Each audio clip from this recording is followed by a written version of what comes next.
The following program is a SUTV student production.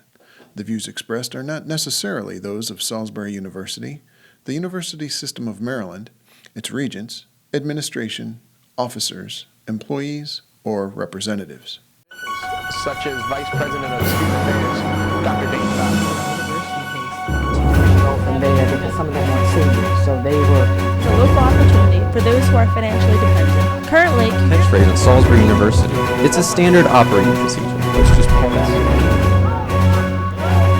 Faculty and staff amongst the protesters, as well as.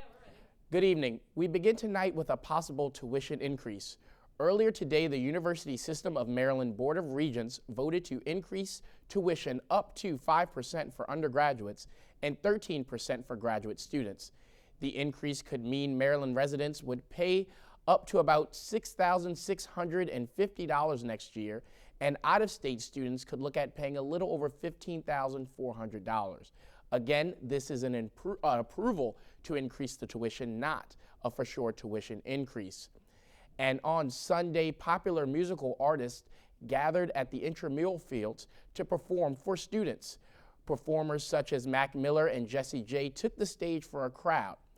During and after the concert, many students began to speculate if some of the language used by the artists would affect the artists that the school gets in the future. The concert's chair at SOAP Tonight tells SUTV News that the artists did not violate their contracts and therefore next year's Gull Fest will not be affected. And the Commons has for years battled rumors and speculation regarding the food and preparation standards. Tonight, Sarah Wood speaks to dispel some of those rumors. With the end of the semester winding down, SUTV spoke with Mr. Owen Roston, the Director of Dining Services here at Salisbury University, about the standards of the Commons and the accessibility of the nutritional content. We have regular health inspections. We also do our own internal monitoring daily. We take temperatures, we assure proper rotation, we label and date everything to make sure everything's at its freshness. We have very high marks for the local health department. Of course, this is all public information, so we're definitely in compliance at all times. Our people are trained, our managers all have ServSafe certifications, our employees have motivation to get their certifications as well. It's always a challenge to keep nutritional information accurate because we have to pretty much estimate what a portion size the average student is going to take. There's definitely no information that we could give you and you could take for granted that that's exactly what you're eating because things change during the preparation process, during the cooking process, during the serving process. We can just give you good guidelines.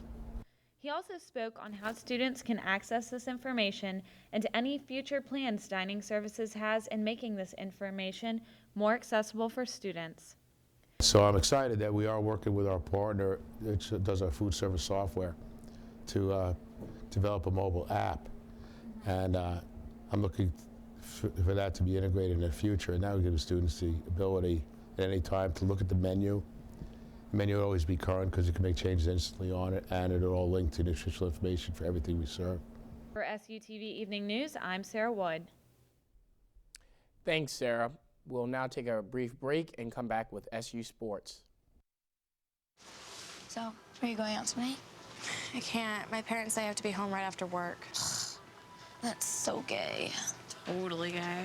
Ugh, that is so Emma and Julia. Why are you saying that's so Emma and Julia? Well, you know, when something is dumb or stupid, you say that's so Emma and Julia. Who says that? Everyone. Imagine if who you are were used as an insult. When you say that's so gay, do you realize what you say? Knock it off. Don't look at me. Your hair's a bit frizzy today. Oh, you should pick that up. Oh, you're such a dork. Loser. Here, let me help you with that. Oops. Every day, kids witness bullying. Oh, look. Your crush is looking at you. Poor you. They want to help, but don't know how. See, no one here's gonna help you, because no one Teach your likes you. kids how to be more than a bystander. Visit stopbullying.gov. We'll now get an update on what's going on with SU Sports with sports correspondent Nyerah Tolliver. We are going to start off this week with baseball action. Salisbury had 2 games this week, with the first being last Saturday. The Seagulls hosted the College of Staten Island on their senior day. Salisbury honored 10 seniors by defeating the Dolphins 6-3. Senior Brett Kalachi notched his 5th win of the season with 6 innings pitched, allowing 3 runs and 7 hits.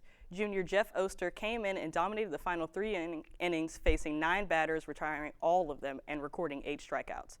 Senior Bobby Sanzone led the offense with 3 RBIs. Yesterday, the Seagulls traveled to Baltimore to take on Johns Hopkins. Senior Dan Fine improved to 5-0, allowing 4 runs on 10 hits. And Jeff Oster came in and once again pitching 1 inning and striking out 2 more batters. Alex Littman led the team with 2 RBI in the 11-4 victory. Salisbury has 1 more regular season game left, and it is this Friday at home against Rutgers Camden. The game is beginning at 3 p.m. Salisbury will await their fate in hopes to get an at-large berth into the NCAA tournament. The bracket will be announced on May 10th. Salisbury hosted a pair of CAC championship games this past Saturday. In the first game, the men's lacrosse team downed Frostburg State by a score of 14-5. Carson Kalama added to his goal count with 4 more, along with James Burton, Sean Fitzgerald, and Tom Cicerello scoring 2 each. Goalie Connor Anderson had 16 saves, allowing only 4 goals. They are currently playing Roanoke College over at Seagull Stadium in the first round of the NCAA tournament. The women's lacrosse team played in the second game of the CAC doubleheader on Saturday. They faced off against York College of Pennsylvania. Salisbury took down York by a score of 6-3 to win their 13th consecutive CAC championship. Bethany Bayer led the team with 3 goals, with Hannah Young, Kate Haker, and Gabby Neves scoring the other 3. Freshman goalie Gianna Falcone had 8 saves on 11 shots, allowed to improve her record to 13-0. They will begin their trip to a 3rd consecutive national championship this Saturday as they face Hamilton at 1 p.m. at home in the second round of the NCAA tournament. The men's track and field team won their 16th CAC tournament this past weekend, with the women's track and field team placing 2nd.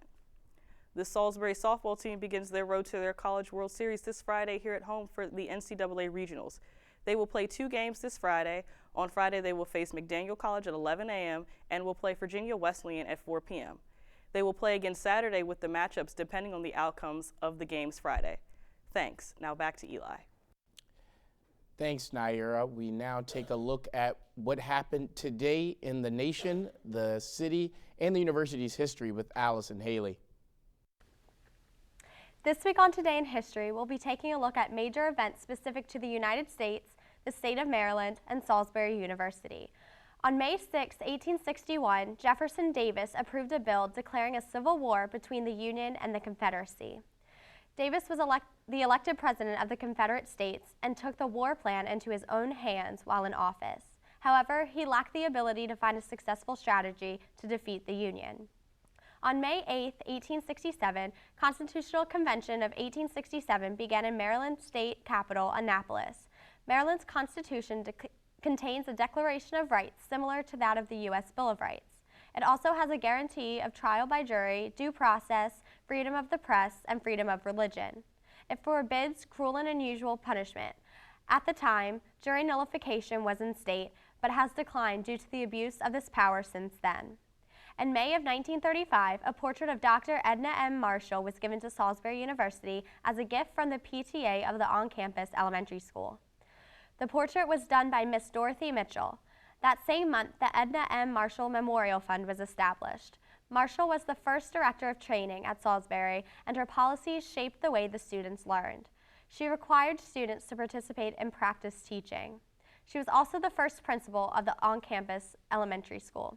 Thanks. Now back to you, Eli. We'll take another break and be back with more news after this. At shelters, you'll discover healthy and loving animals just waiting to become a part of your family. Why wait? You can make a difference in the life of an animal. A person is the best thing to happen to a shelter pet. Be that person and adopt your new best friend today. To find out more, visit theshelterpetproject.org. How you doing? My name's Steve. My family's lived in this neighborhood for years. Recently, things got so tight, we had to go to our local food bank for help. I lost a lot of sleep worrying about what the neighbors might think. That is until I saw them there, too. How'd I do, Steve? A little stiff. You could have done a little better. What? Come on. You know, I have an Academy Award. Yeah, but not for playing me. Play a role in ending hunger. Visit feedingamerica.org/hunger and find your local food bank. And earlier today, Governor Larry Hogan ended the state of emergency that had been in place in Baltimore as a result of the rioting in response to the death of Freddie Gray. While the total damage is yet to be assessed, Hogan says that 250 businesses were destroyed or looted, more than 170 cars were vandalized or set on fire, and 130 police officers were injured. Hogan said that he would pull $20 million from the state's rainy day fund to help cover the cost of the damage. He has appointed Lieutenant Governor Boyd Rutherford and a top aide to coordinate the recovery.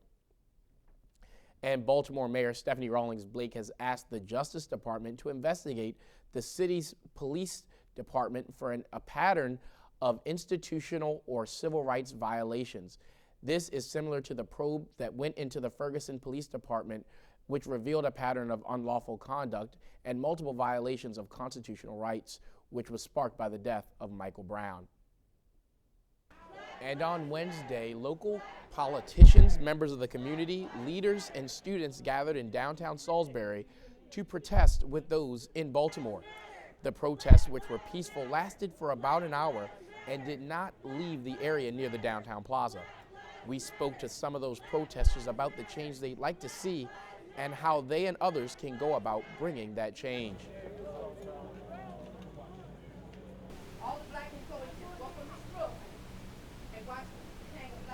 Well, I really appreciate everybody coming down to do this die-in, but I'm more to let's be more proactive and put some energy in it.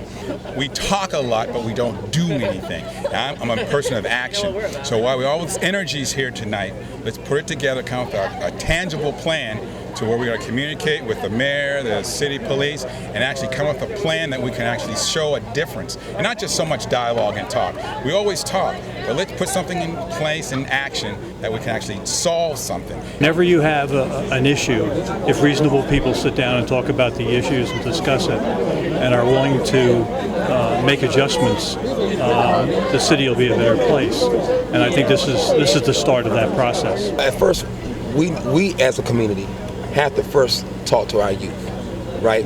Then we need to create a dialogue between our youth, then go and create a dialogue with the police officers about our youth. Most of it is all about dialogue. Most of it is about interaction. Most of it is about identifying problems that we can work on collectively.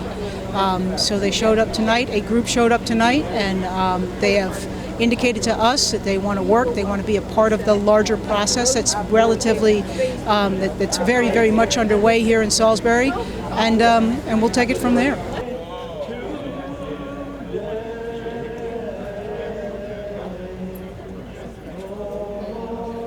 And earlier today, we spoke to Dr. James King, the advisor to the SU chapter of the NAACP, about what his group is doing in what regards to what happened in Baltimore.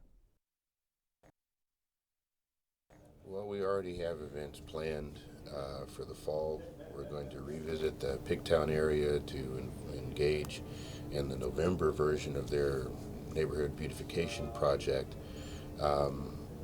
And with the new incoming NAACP president, we're in the planning process. We're in the planning stages for events already for the fall. So I don't anticipate any loss of momentum, and you know, somewhat pessimistically and sadly, it probably will not be a summer that isn't without events to bring such matters to the consciousness of people anyway. And with us being a college station, we have a rotating crew.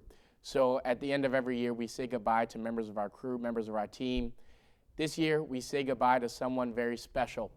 Nyerah Tolliver, who's been with us covering sports for 3 years, is leaving Salisbury, graduating Salisbury, and thus moving on from SUTV. Nyerah, thank you so much for all the hard work that you've put in to bringing the sports coverage that you have and helping us so much. The value that you brought to this station, the students may never know, but we sure noticed it and appreciate it, Nyerah.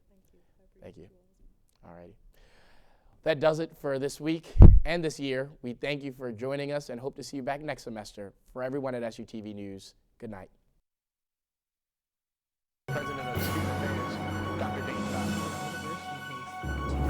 From there, because some of them weren't seniors, so they were for those who are financially dependent. Currently, Catchphrase at Salisbury University. It's a standard operating procedure. Let's just point out